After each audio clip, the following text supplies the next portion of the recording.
don't know what to do with your orchid, huh? This is a phalaenopsis orchid, and this is the one that you'll see most commonly in your stores. You have these beautiful blooms on it. There's only two things that you need to focus your attention on right now. Number one, your lighting. It's okay to be further away from a window now that it has blooms, but once you get to a point where you're trying to regrow those spikes and blooms, it's going to need to be closer to a window. And thing number two is watering. And if you come across this tag and you're watering this way, stop that right now with that nonsense. Just use water. If you decide to let it soak for 5 to 10 minutes and then remove it, or if you decide to water from the top, that is fine. You'll know when it's time to water when this completely dries out. But this is another tip. You can also see the color of the roots.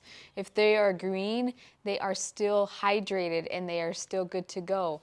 If they are silvery, then it's time to water. Fully saturated, drown that hoe. Since we're keeping them indoors, avoid getting water in the crown of the leaves. It can cause crown rot to your orchid and leaf loss. For now, appreciate that beautiful orchid in its blooms because they won't last forever. When those orchid blooms and your plant looks like this, the power of camera magic. The biggest misconception with orchids is that once the blooms fall off, they're dead. It's not true. This one was actually in here and it was a $3 clearance orchid. Once the blooms fall off, it's good to give it a refresh. Now we're here.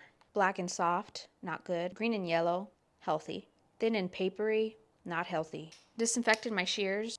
Cut, cut, cut. Just falling right off. That's gross.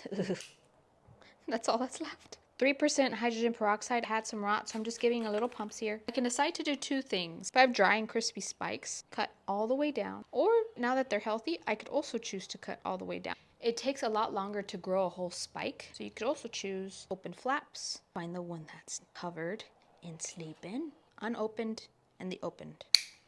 And eventually, you'll get another spike from here. I lost so many roots by doing that, so there's no reason for me to upsize the pot. I'm sticking to plain orchid bark for this one. A little bits. Roots tucked in. Feel it. Shit.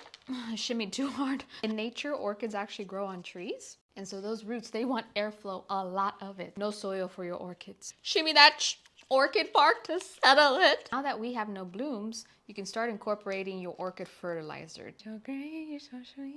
Water thoroughly, avoiding the crown. Put back in its cover pot. Put near a bright window. Be patient and enjoy your leafy orchid.